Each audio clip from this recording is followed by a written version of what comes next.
अस्सलामुअलैकुम। आज हम चॉकलेट केक बनाएंगे। चॉकलेट केक को बनाने के लिए हमें इन चीज़ों की ज़रूरत है। मैदा, 3 eggs, half cup oil, 3/4 sugar, 1 cup milk. इसके अलावा हमें बेकिंग पाउडर चाहिए और cocoa powder, half teaspoon salt चाहिए और हाफ टी स्पून सोडा। हमें एग्स और मिल्क रूम टेम्परेचर पर चाहिए। चलें हम अपनी रेसिपी शुरू करते हैं। और अब आप इन क्वांटिटीज़ का स्क्रीनशॉट ले लीजिए जो कि हम बेकिंग में यूज़ करेंगे। अब हम इसके अंदर हाफ कप ऑयल डालेंगे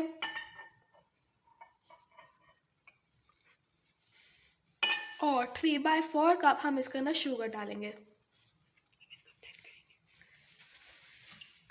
अब हम इसको ब्लेंड करेंगे।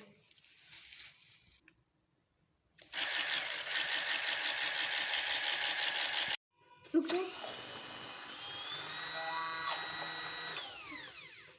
अब हमने ऑयल और शुगर को ब्लेंड कर दिया है। अब हम इसके अंदर एक एक करके अंडे डालेंगे।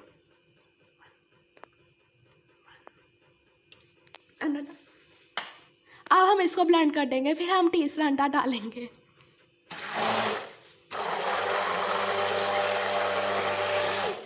अब जैसे कि मैंने 2 अंडों को डाल के बीट कर लिया था, अब मैं तीसरा अंडा डालूंगी।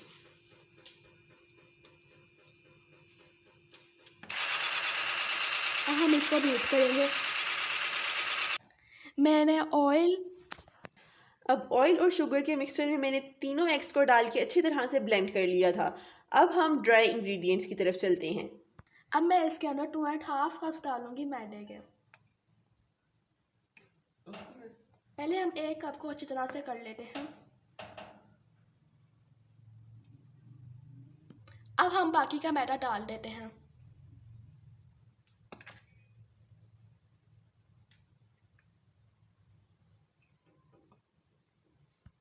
मैं इसका अंदर 1 स्पून बेकिंग पाउडर डालूंगी और 3 स्पून मैं इसका अंदर कोको पाउडर डालूंगी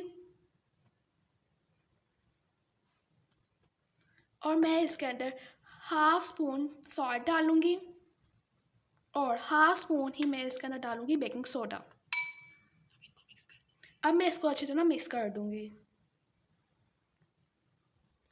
अब जैसा कि सब वेट ड्राई इंग्रेडिएंट्स को मैं मिक्स कर चुकी हूँ और वेट इंग्रेडिएंट्स ऑलरेडी हम प्रिपेयर कर चुके थे। अब ड्राई इंग्रेडिएंट्स को मैं वेट इंग्रेडिएंट्स में थोड़ा थोड़ा करके डालती जाऊँगी और उसके बाद इनको ब्लेंड करूँगी।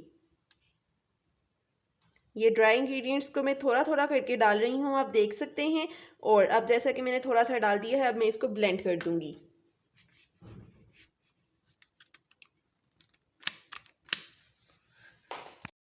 ड्राई इंग्रेडिएंट्स डाल के मैंने इस मिक्सचर को मिक्स कर लिया था और अब इसके अंदर मैं थोड़ा थोड़ा करके दूध डालूंगी और इस मिक्सचर को ब्लेंड करती जाऊंगी।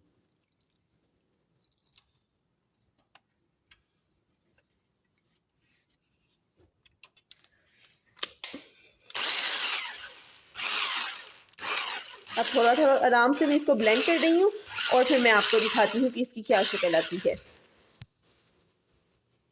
अब देखिए, जैसा कि मैं वेट इंग्रेडिएंट्स को डाल चुकी हूँ ड्राई इंग्रेडिएंट्स में और उनको मैंने अच्छी तरह से ब्लेंड कर लिया है। ये आप देख सकते हैं। अब इसकी मैं आपको कंसिस्टेंसी भी दिखा देती हूँ। ये देखिएगा इसकी कंसिस्टेंसी। आप इसकी कंसिस्टेंसी आपने इस तरह से रखनी है और उसके बाद आपने पैन में डाल देना है या मोल्ड में डाल देना है जिसको आपने ऑलरेडी ग्रीस किया होगा। अब जैसा कि मैंने अपने इस मिक्सचर को पैन मोल्ड में डाल लिया था, अब मैं इसको ओवन में रख रही हूँ और ओवन का टेम्परेचर मैंने ऑलरेडी 180 पे सेट किया हुआ था। जैसा कि आप देख सकते हैं। अब इसको 40 to 45 मिनट्स तक मैं ओवन में रखूँगी। अब आप ये देखिए, हमारा केक तैयार है बिल्कुल। अब इसकी हम करेंगे सारी डेकोरेशन। जैसा कि मैंने चॉकलेट सिरप ऑलरेडी तैयार करके रखा हुआ है, चॉकलेट क्रंची भी तैयार है और चॉकलेट फ्रॉस्टिंग भी तैयार है। इस केक को मैं साइड से कट करूँगी, हाफ कर दूँगी इसको और उसके बाद फिर आपको मैं बताती हूँ कि किस तरह से हम इसकी डेकोरेशन करते हैं। अब आप देख सकते हैं जैसा कि केक को मैंने हाफ़ कर लिया हुआ है और ये उसका नीचे वाला हाफ़ पोर्शन है। अब इसके अंदर मैं डालूंगी चॉकलेट सिरप थोड़ा थोड़ा करके और फिर आप देखिएगा ये किस तरह से इसके अंदर सोक हो जाएगा। इसके अंदर आपने थोड़ा थोड़ा सा करके चॉकलेट सिरप डालते जाना है और ये इसके अंदर सोक होता जाएगा और इसका चॉकलेट का टेस्ट बहुत अच्छा आएगा। जैसा कि मैंने चॉकलेट केक के स्पॉन्ज में मैंने चॉकलेट सिरप को एब्जॉर्ब करवा लिया है, अब मैं इसके ऊपर व्हिपिंग क्रीम की फ्रॉस्टिंग अप्लाई करूँगी और फिर मैं अप्लाई करके तो फिर आपको दिखाती हूँ। अब जैसे कि आप देख सकते हैं कि डेकोरेशन करने के बाद केक की फ़ाइनल लुक ये आई है। Thank you.